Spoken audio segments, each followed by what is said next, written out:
नमस्कार शेतकरी मित्रांनो, पवन ॲग्रो यूट्यूब चॅनलमध्ये आपलं स्वागत. मी लक्ष्मण काळे. मित्रांनो, आज आपण बाजारभावाबद्दल समजून घेऊ. पहिली एक महत्वाची गोष्ट लक्षात घ्या की काही कारणामुळे बाजारभाव जे खालीवर होतात, परंतु एक्झॅक्ट अंदाज कोणीच देऊ शकत नाही.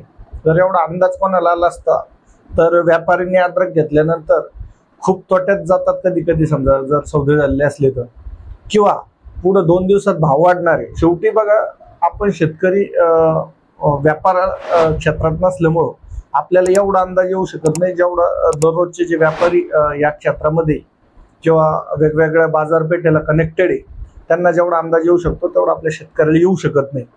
तर त्यांना जर एवढा अंदाज असता समजा, तर त्यांनी 10-10 एकराचे, 20-20 एकराचे, एक किंवा 100-100 एकराचे सौदे अगोदर घेऊन ठेवले असते. कारण मग आपण मागच्या 8-15 दिवसामध्ये बघतोय की रेटमध्ये एवढी मोठी तफावत झाली की जवळजवळ 2,000 रुपये प्रति क्विंटल प्रमाणे तफावत त्या ठिकाणी किंवा त्यापेक्षा जास्त तफावत आपल्याला या ठिकाणी पाहायला भेटली. तर मग अशी जर तफावत होत असेल आणि कोणाला जर अद्रकमध्ये किंवा अद्रक भावाबद्दल जर कळालं असतं तर व्यापाऱ्यांनी खूप क्षेत्र अगोदरच सौदे करून ठेवले असते किंवा काढणी करून स्टोरेजला सुद्धा स्टोअर केले असते. पण अद्रकच्या रेट बद्दल कोणालाच एक्झॅक्ट सांगता येत नाही, फक्त अंदाज देता येतो. आणि अंदाज आणि एक्झॅक्ट याच्यामध्ये खूप फरक असतो. अंदाजामध्ये कसं असतं की समजा अद्रक भाववाढीचे कारण जर आपण समजून घेतली किंवा रेट कमी जास्त होण्याचे कारण जर आपण समजून घेतले तर साधा एक गणित आहे की बाजारामध्ये जर आवक समजा जास्त झाली तर रेट उतरतात, अद्रक जर समजा कमी झाली तर रेट अतिशय वरचढ रेट असे होतात. आता सध्या आपण जूनमध्ये सुद्धा बघतो की आपले शेतकरी, महाराष्ट्रातले शेतकरी विशेष म्हणजे की जे लागवडीला जर गुंतले, समजा सोयाबीन, मका, कापूस या गोष्टी जर लागवडीला समजा चालू झाल्या तर त्यावेळेस आपले थोडेसे अद्रकचे रेट आपल्याला या ठिकाणी वाढलेले पाहायला मिळतात. तसंच आता सध्या कर्नाटकचे शेतकरी पूर्णपणे अद्रक लागवड करायला आता सध्या सक्रिय झालेले. त्याच्यामुळे सुद्धा थोडासा फरक पडू शकतो. काही भागामध्ये पाऊस पडला त्याच्यामुळे माल निघत नसेल, त्याच्यामुळे सुद्धा काही कारणास्तव त्याच्यामध्ये फरक पडू शकतो. दुसरी गोष्ट, थोडंसं एक्सपोर्टवरती पण मागं युद्धामुळे दबाव आला होता, तर ते सुद्धा काही अंशी चालू झालं असेल असा अंदाज. त्याच्यामुळे सुद्धा रेटचं थोडंसं वाढ होण्याची शक्यता या ठिकाणी दिसून येते. ते सुद्धा खूप दिवस रेट वरती राहिले नाही, त्याच्यानंतर पुन्हा आता सध्या खाली आलेले. परंतु मागं जे रेट चालू होतं त्याच्यापेक्षा चांगली परिस्थिती आता सध्या सुद्धा आहे. तसंच आता कसं लगन सराई असल्यामुळं त्याला सुद्धा खूप मोठ्या प्रमाणात अद्रक या ठिकाणी लागतं.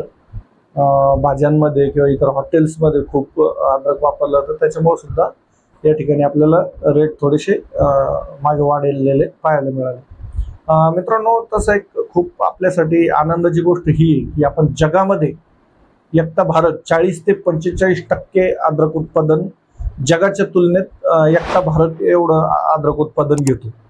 त्याच्या पाठोपाठ जर म्हटलं तर नायजेरिया आणि चायना हे 2 देश आपल्या पाठीमागे. एकरी उत्पादन काही देश आपल्यापेक्षा सुद्धा जास्त घेतात, परंतु जगाचा जर विचार केला तर आपण एकूण उत्पादनापैकी आपण 40 ते 45% वाटा हा आपल्या एकट्या भारताचा आहे. आणि जगात कोणताही देश, मला तरी असं वाटतं माझ्या वाचनातून, की जगात जेवढं अद्रक प्रत्येक देश खातो त्यापेक्षा भारत देशामध्ये वैयक्तिक स्वतः भारत देशामध्ये खूप मोठं कन्झम्पशन अद्रक पिकाचं या ठिकाणी, म्हणजे भारतात सगळ्यात जास्त अद्रक सुद्धा खाल्ली जाते. मसाल्याच्या सुद्धा पदार्थामध्ये खूप मोठ्या प्रमाणात अद्रक वापरले जाते. तसंच काही फार्मास्युटिकल कंपनी किंवा आयुर्वेदामध्ये सुद्धा औषधी याच्यामध्ये खूप मोठ्या प्रमाणात अद्रकचा या ठिकाणी वापर होतो. मित्रांनो, एक्सपोर्टला सुद्धा इतर देश तसं पाहिलं जरी उत्पादन कमी घेत असले पण एक्सपोर्ट जास्त होतं, त्या प्रमाणात आपलं होत नाही, कारण आपल्या भारतात सुद्धा खूप अद्रक लागतं.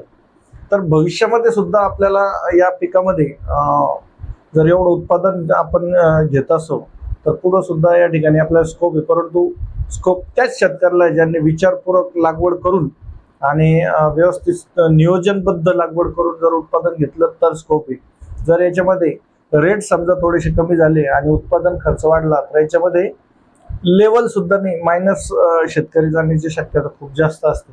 साधारण ₹1,00,000 एकरी आपलं नुकसान त्या ठिकाणी होऊ शकतं. उत्पादन तर बाजूलाच ठेवा. तर त्याच्यामुळे आपण कोणत्याही दुकानदारावरती किंवा कोणत्याही कंपनीवरती अवलंबून न राहता स्वतः व्यवस्थित अभ्यास करू मागील वर्षाचा इतर जे शेतकरी त्यांचा अनुभव या ठिकाणी यावर्षी वापरून आपण निश्चित याच्यामध्ये फायदा करून घ्या. मित्रांनो, यावर्षी साधारण माझ्या मते तरी 30 ते 40% लागवड जवळपास एक्स्ट्रा होण्याची शक्यता आहे, किमान 30% तरी एक्स्ट्रा लागवड होण्याची शक्यता आहे. त्याच्यामुळे पुढच्या वर्षी दर असेच राहतील असं नाही, थोडेफार कमी जास्त होऊ शकतात, परंतु आपल्याला ती लेवल जर मिळवून काढायची असेल तर आपलं उत्पादन चांगल्या पद्धतीनं घेणं गरजेचं आहे.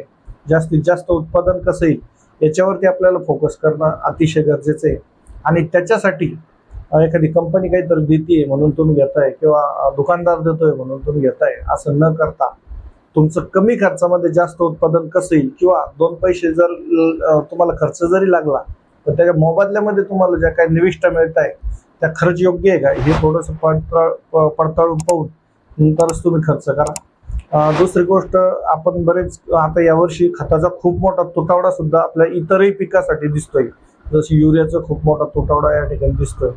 रासायनिक खतं 50 किलोचे खतं सुद्धा वापरताना एक गोष्ट लक्षात घ्या, जर 50 किलोचे खतं जर तुम्ही आता बेसल डोसमध्ये किंवा जमिनीतून जास्त जर वापरले तर तुमचा वॉटर सोल्युबल खतावरचा खर्च खूप कमी होतो.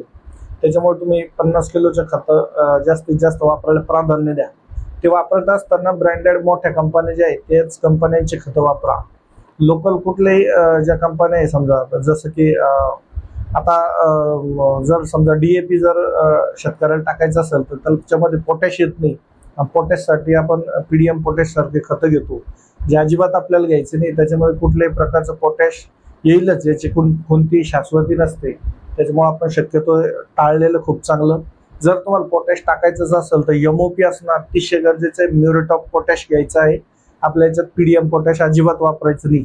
किंवा साधी गोष्ट, जर तुम्हाला या भानगडीत जायचंच नसेल तर आपण 10-26-26 सारखे जर खतं वापरले किंवा 12-32-16 सारखे जर खतं वापरले तर याच्यामध्ये आपलं वेगळं पोटॅश घ्यायची गरज नाहीये.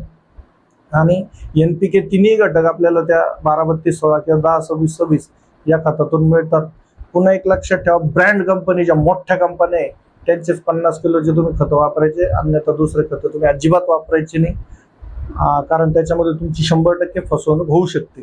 या अशा अनेक टिप्स तुम्ही जर लक्षात ठेवल्या तर तुमची शेती लॉस जाईल असं होणार नाही. कारण एका गावामध्ये एखाद्या शेतकऱ्याला जर प्रॉफिटमध्ये तो कंटिन्यू राहतोय तर त्याच्याकडे ज्ञान असू शकतं, किंवा एखाद्या तालुक्यामध्ये काही शेतकरी प्रॉफिटमध्ये असं बघा, ज्या शेतकऱ्याकडे शेतीचं व्यवस्थित ज्ञान आहे ते कधीच लॉसमध्ये जात नाही, किंवा गेले तरी त्यांना फारसा फरक पडत नाही, कारण ते स्टेबल असतात. एखाद्या पिकात थोडं खालीवर झालं तरी सुद्धा दुसऱ्या पिकातून ते भर काढून घेतात.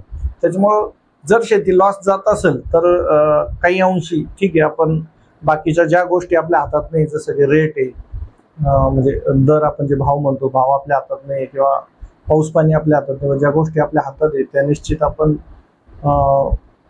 समजून उमजून करणं अतिशय गरजेचं आहे. या गोष्टी जर केल्या तर मला असं वाटतं आपण किंवा लॉस तरी जाणार नाही. प्रॉफिट तर कमी जास्त होईल पण लॉस सुद्धा जाणार आहे. तर या गोष्टी आणि या टिप्स तुम्ही निश्चित लक्षात घ्या. तुमच्याकडे रेट आता सध्या अद्रकचे काय चालू आहे ते सुद्धा आम्हाला कमेंट करा. भविष्यामध्ये खूप चांगली माहिती आम्ही तुम्हाला या चॅनलच्या माध्यमातून देऊ, तर त्याच्यामुळे तुम्ही चॅनल सुद्धा सबस्क्राईब करा. धन्यवाद.